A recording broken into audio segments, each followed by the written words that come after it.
I'll start off gently and slowly, and hopefully the others will be able to catch up as I actually have a fair bit to get through on this one. Where we're talking about basically, you might remember where we were the last time. I kind of skipped over acidification and Jervis Gerald. Sorry for confusion last week, I'm a little confused. He's actually joining you next week. We'll do starters. And just always remember the acidification, whereas I have it as a little box up on top there. The reality is it continues throughout the day, right the way down through the day of manufacture, until the salt and moisture content at salting obviously increases up to inappropriately. So basically what we look at today is going to be mainly in around Syneresis, how you control Syneresis, hugely important for the point of view of the cheese industry because it controls the moisture. Okay?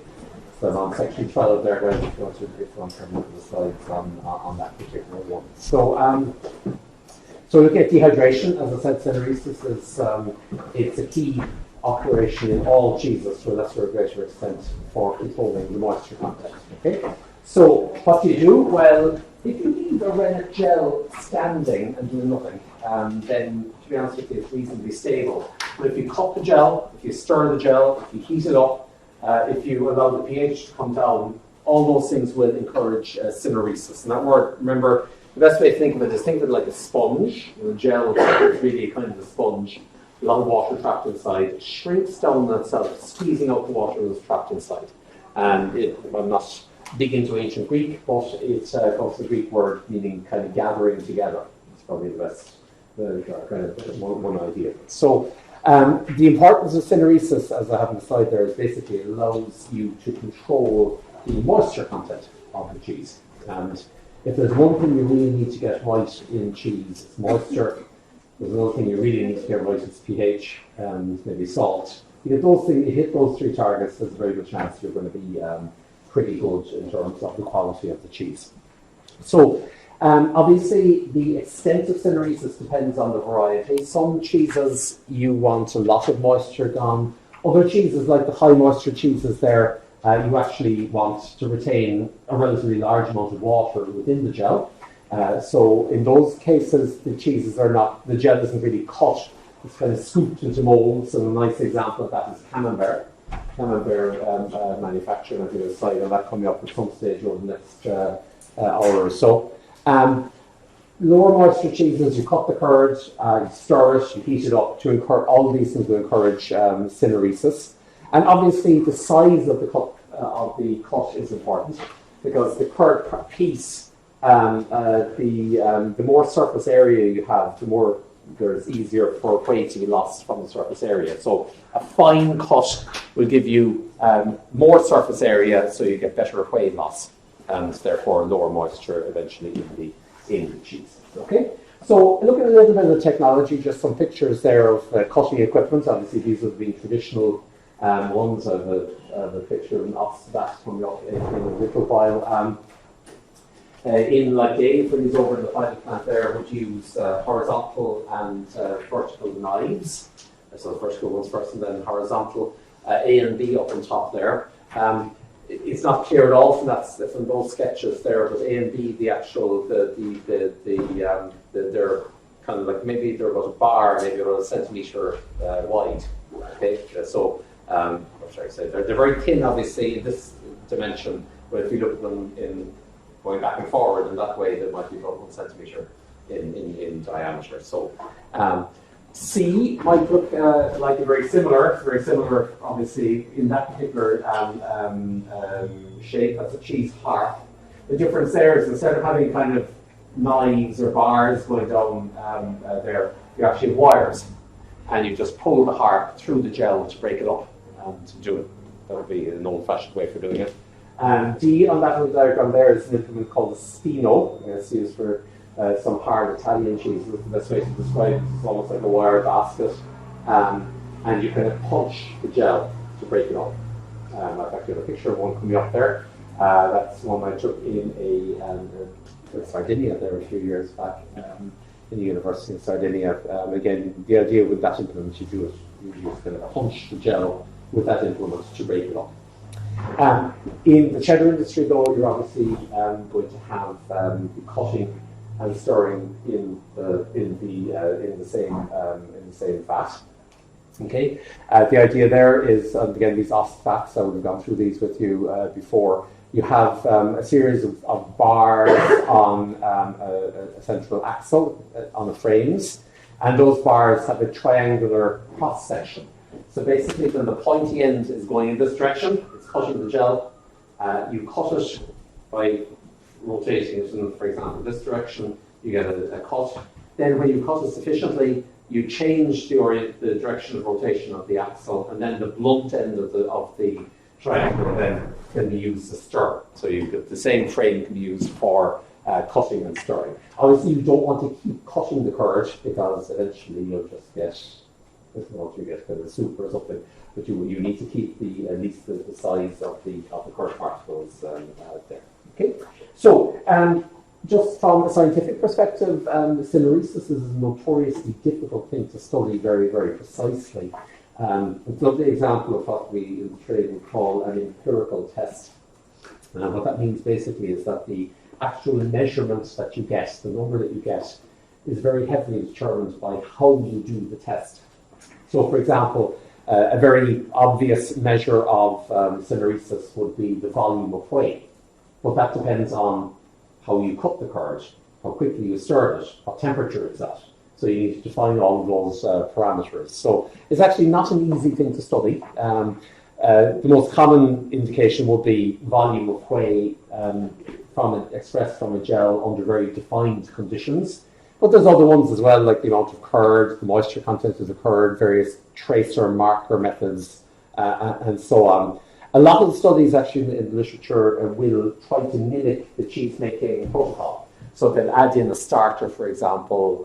They don't really need it in the lab, but it will mimic what's happening, and they'll cook as well to kind of mimic what's happening in cheese. So it's quite a difficult thing to study from a very precise way. But to be honest with you, the big picture I'm going to give you on the next file is pretty accurate. Okay, so when does Syneresis happen? In lower moisture cheeses, dehydration is principally in the cheese vat. That's a pre-press vat for a Gouda type cheese. I took that picture, I think, in the Czech Republic a few years back. What's happening there is the curds and whey mixture coming in from the big pipe, coming in on top. It's not very clear from the picture, but the side walls of that vat have perforations. So the whey is going through and the curds are being trapped underneath. But Syneresis and dehydration in Swiss type cheese, Gouda, cheddar, pretty much most hard or semi-hard cheeses will happen in the vat. Okay, so you get a lot of Syneresis. So basically, the separation of the curds and whey is kind of happens almost before it goes into the pre-pressed vat there. Little different situation happens in the case of high moisture cheeses. High moisture varieties like Camembert, for example, might be a nice example. One there that's the white mold cheese Camembert. What happens there is the molds are basically pieces of pipe with perforations, holes on the side. The gel is basically plopped into the pipe. It's filled up with the gel. And over time, then whey drains out through the holes on the side, through Syneresis, and you're left then with a wheel of cheese of the same diameter as the molds that you have there on the left. So it's a cylindrical wheel of cheese at the bottom of the mold. In that case, there's obviously no cooking. The main driving force for Syneresis is acid development. And actually, as you'll see, probably in the right-hand section, the pH at which you separate the curds and the whey in Camembert is much lower than other cheeses, and that is you actually get more retention of chymosin. So that's molds for soft cheeses. I can't remember where I got that picture. I'm pretty sure I took it myself, but I can't remember where it was. But basically, you see, you get the general idea. So the gel goes in. But in these soft cheeses, you want to retain quite a lot of moisture. So that's an important, so you're not trying to have very extensive Syneresis. So what factors affect Syneresis?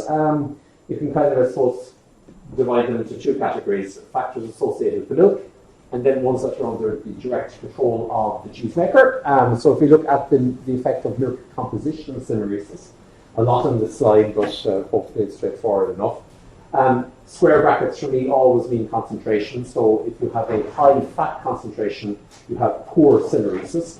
The reason for that is fairly obvious in that fat globules act as basically obstacles for the whey when it's trying to get out. So when it comes to a fat globule, the whey has to go around the fat globule. So that's as to really impede whey loss. So the more fat that you have, the poorer will be syneresis. So if you increase the fat, it increases cheese yield by 1.2 times the mass of the additional fat. And that extra 0.2 there actually comes from the extra water that you're retaining within the cheese. So you get higher yields. The cheese will have higher moisture, though, obviously, as well. Casein concentration, the more casein concentration, the better is the syneresis. You might remember the last time I was talking to you, I showed you a picture of basically it's 4 small boxes, as I remember. One of them, it was just, the reason I put it up there was to make the point that syneresis is really the last stage of the renal coagulation process. Okay, so it's a natural process going right the way through renal coagulation and then allowing the gel to come together. So the more gel-forming protein you have, the more casein, the better is the syneresis. pH. The lower the pH of the milk, the better the syneresis. Probably mainly due to a charge effect. As you bring the pH closer to the isoelectric point of the caseins, the charge in the caseins goes down. And remember, when in syneresis, the protein strands have to come together. So if they're less charged, it'll be easier for them to come together. Okay. Calcium ions certainly necessary for syneresis. Definitely necessary there. Salt added to the milk. Now that's very rarely done. There's only a handful of varieties where you actually add salt to the milk. Nearly all cheeses are salted at the end. You add them to the curd. But actually adding it to the milk before cheese making. There's only 1 or 2 examples of that. The most common one in my mind is the Egyptian cheese, damiati. And basically, low salt concentration in the milk will help syneresis. High salt concentration will disimprove syneresis. It's probably related to something that you might have learned a long time ago in second year, and that's the salting in and salting out effects for proteins. Remember that? Remember that salting in, salting out effects of proteins. Okay, so they're kind of related to the milk. The rest of my slides really are looking at processing variables effect on syneresis. And there's lots of them there. These are kind of more under the direct control of the cheesemaker. Now I suppose the fat content of the milk is under control as well. But type of rennet, not a huge effect. Size of curd particles is very large. Cooking temperature, pH. Stirring during cooking. Then dry stirring. What that means actually is after you drain the whey, you stir the curds at the bottom of the vat. Extent of cheddaring, pressing, and salting, and so on. All of those have fairly significant effects on syneresis, and my memory of my own notes is right. I think I pretty much cover those all on the next maybe half dozen or so slides. So we look at those first of all. Size of curd particles, the cup size. Basically, the smaller the pieces are, the more surface area you have, so it's easier for whey to be lost. Remember, whey is lost from the surface area from the surface of the curd particles. So the smaller the cup size, the better. High moisture cheeses, as I said, you don't want much syneresis there. In that case, you don't really cut the curd at all. It's just scooped into a mold. So the smaller the curd, the finer the cut, the better is your syneresis. Next one there is rate of acidification, or pH. Basically, it's just shown schematically in that diagram there. The lower the pH, the better is the syneresis. This is just a schematic diagram, obviously, but it's just showing volume of whey expressed from time after cutting. And at the lower pH, you get more syneresis, more whey coming out as a measure of syneresis. Okay. Next one's an interesting one is cooking temperature. So you cook the curd, sometimes it's called scalding the curd, but certainly cooking is probably better. I mean, For cheddar cheese, you'll be cooking it up at maybe 28.5 degrees, so it's not terribly, it's only a smidgen higher than blood temperature, so it's not very high temperatures by any means. Cooking temperatures vary from cheese to cheese. Cheddar, as I said, 38, 39 degrees. Gouda and Edam, 36 degrees. And that reminds me, by the way, that, again, my apologies for dismissing the entire world of non-cheddar varieties as just non-cheddar varieties. But it would be appropriate now, I think, for you guys to look at those recordings that I've made for you on non-cheddar varieties up on Canvas. Make sure you've looked at those before I come back, because I'll be doing a lot more on the varieties other than cheddar when we look at the whitening properties of cheese. So it's a good idea to have a look at those. I'll put into mine is Gouda and Edam, or Dutch type cheeses. They're cooked, by the way, in an unusual way, that they remove about 1/3 of the whey and replace it by hot water. And the pictures of that and everything on this recording, so have a look at those in your own time. Camembert high moisture cheese is effectively not cooked at all. Okay.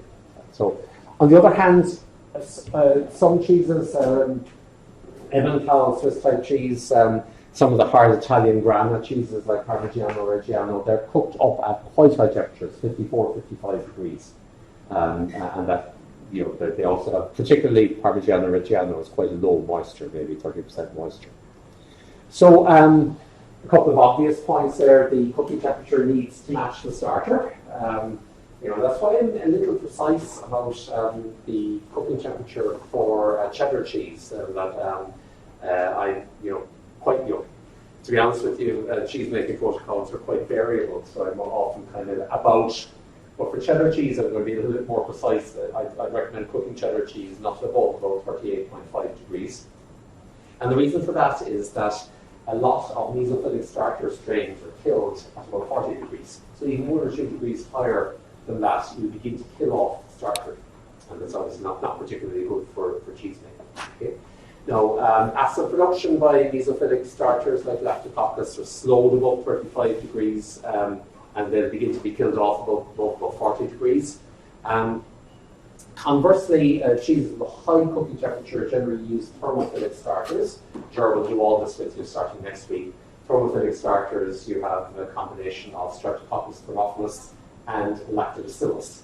The base of cheese is most commonly Lactobacillus delphocii, subspecies lactis, the old Lactobacillus lactis. Anyway, they're thermophilic starters. They're quite temperature tolerant, as you imagine, thermophilic, they like heat. They don't tend to grow much above about 52 degrees. So the cooking temperature of Swiss cheese is up at about 55 degrees. So what happens actually is that in Swiss cheese, and again, look at the video, what you do is you basically make the gel, you cook the curds, cook the curd whey mixture up to about 55 degrees, but there's actually very little acid has been produced at that stage. So you pitch the curds and the whey into a mould, the whey drains out, you're retaining the curd, and then as the curd cools down a little bit, then the starter produces acid. So most acid is produced actually after moulding in Swiss type cheese. As I said, the Syneresis in the case of Swiss type cheese is mainly driven by temperature in that sort of a case. How you actually cook the curds, nearly always it's by a jacketed vat, where you have an inner and outer skin of the vat, and you have a heating medium between the inner and outer vat skin. Heating medium is usually steam, sometimes hot water, but usually steam. The exception to that is Dutch type cheeses, where, like Edam and Gouda, where the target temperature might be around 36 degrees, but the way they cook that is by basically removing about 1/3 of the whey and replacing it by hot water. And as you see on the video as well, that curd washing step will also wash out some of the lactose from the curd, and it gives you a slightly higher pH at the end, and a cleaner flavour as well. So the last point there is on a thing called case hardening, and that refers to a problem that can happen if you cook the curds too quickly. Right, okay, so usually what happens is after cutting the curds, and by the way, you would initially cut the curds, you might leave them stand for a little while, it's called healing time, for a couple of minutes, And then you very, very gradually begin to increase the temperature. And it's important that you increase the temperature very gradually for the first couple of degrees, and then you can speed up. If you heat the curd pieces too quickly, you get this problem called case hardening. What happens there is that the curd piece, basically you get excessive whey loss from the surface. So you get a kind of a dehydrated protein skin, for all the world, around the curd piece, and that traps the whey inside. So you have a dehydrated protein layer trapping the whey inside, so it can't get out. So conversely, if you may seem a bit counterintuitive, but if you cook too quickly in the early stages, you'll end up with a high moisture cheese, because the whey can't escape. Okay. That's pretty much I said all that before, haven't I? I let that slide in. Because just again, just making, yeah, I think it's pretty much all the same. Other factors that affect syneresis is stirring the curd whey mixture. How quickly is the curd whey mixture stirred? Stirring helps cooking, or helps syneresis in a couple of ways. First of all, it'll allow even distribution of heat across the cheese vat. Obviously, the vat is being heated from the outside, so if you don't stir what's inside, you'll have very poor transfer of heat. So it facilitates cooking. It also stops the curd pieces from fusing back together. I might have told you, or if you've watched the dairy chemistry video, you'll have heard me probably say that the caseins have very, very strong self-association properties. So what happens is, I often describe the caseins as the party proteins. They really like clustering together. So when you cut a casein gel, if you don't keep pieces moving, basically that gel wants to reform. Right? The caseins will interact with each other again and form clumps. So you want to stop the curd pieces from fusing. Stirring also helps syneresis by very, very gentle collisions. The curd pieces are being mixed around, they kind of bump into each other very gently. That kind of squeezes them just a little bit and helps syneresis. And they'll also bump up against the vat wall in the same way, again helping syneresis. So when you cut the curds, as I said initially, there's you might leave 5 or 10 minutes as a healing time. So just cut it and just leave it sit, just to heal.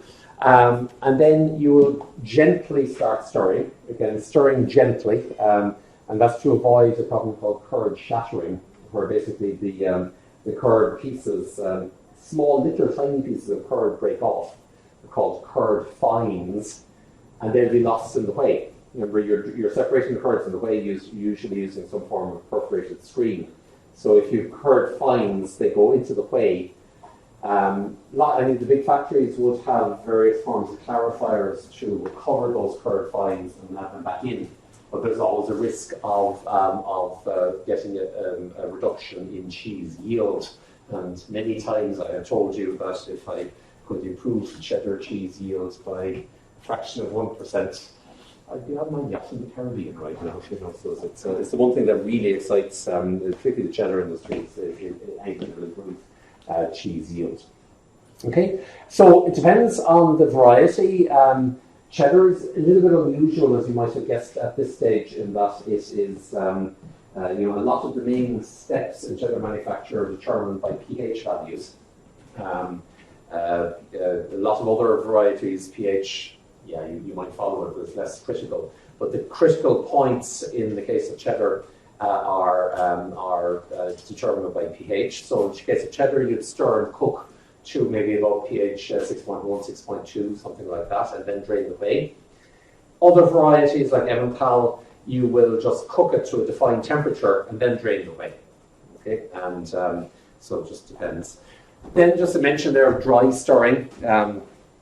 What that basically, it's a technology. It's not terribly commonly used. I often associate it with the US, like stirred curd cheddar and Colby, Monterey Jack as well. I think there's another cheese they make over there with dry stirring. What they do there basically is drain the whey, leave the curds at the bottom of the vat, and then stir the curds around after whey drainage, and that obviously helps syneresis quite significantly.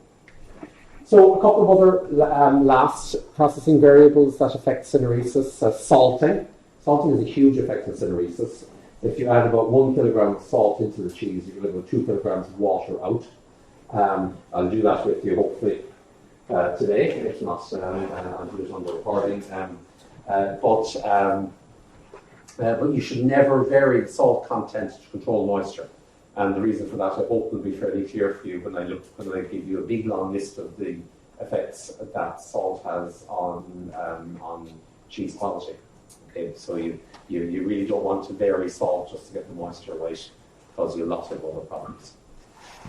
Other factors like severely heat-treated milk, that's like over-pasteurized milk, something like that, obviously quite negative. A lot of these factors you might, again, that's another factor we've come across several times before. We came across it in renal coagulation time, came across it in gel strength, now we're coming across it in syneresis.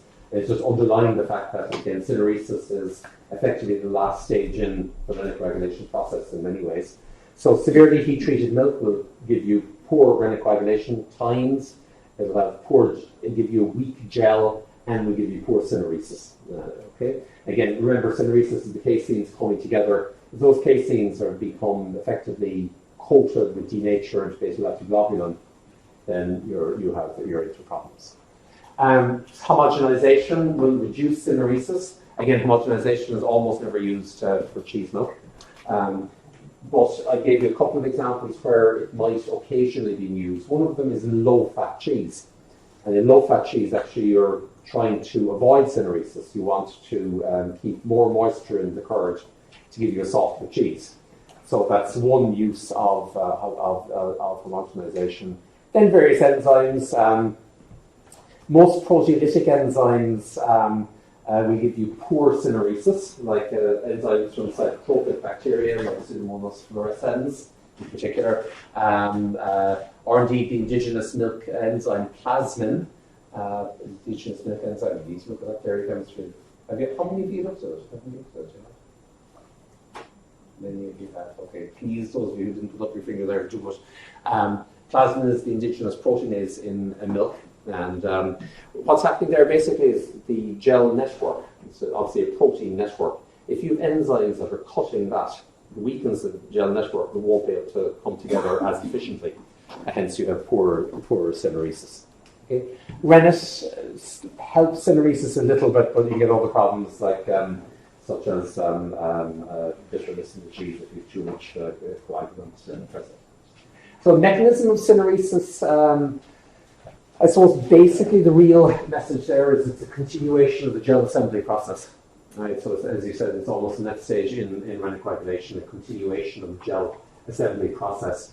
How it's done is by basically typical protein-protein interactions. If you're into protein chemistry, ionic interactions, they're positive and negative charge interactions, ionic interactions, hydrogen bonds. The epsilon amino group of lysine, which is positively charged, is implicated. Then you have hydrophobic interactions and more ionic interactions. These are very typical protein-protein interactions that's pulling it together. People have studied the kinetics of syneresis coming through. Initially, it's a first-order reaction, and that the rate of the reaction is proportional to the amount of whey that is left in the system. After you remove about 70% of the volume of whey, then the proportionality breaks down a little bit. So, really what that's saying is that initially you have an almost straight line relationship between the volume of whey and time, and then it breaks down a little bit later on. Okay, so I'm not going to go into any great detail the kinetics of syneresis, but people who are interested in mathematical modelling and such matters have done these things. Wouldn't like my fire though, shall we say. Okay, so that's a bit on syneresis. I think that's the end of that stack of slides. Might just rapidly move on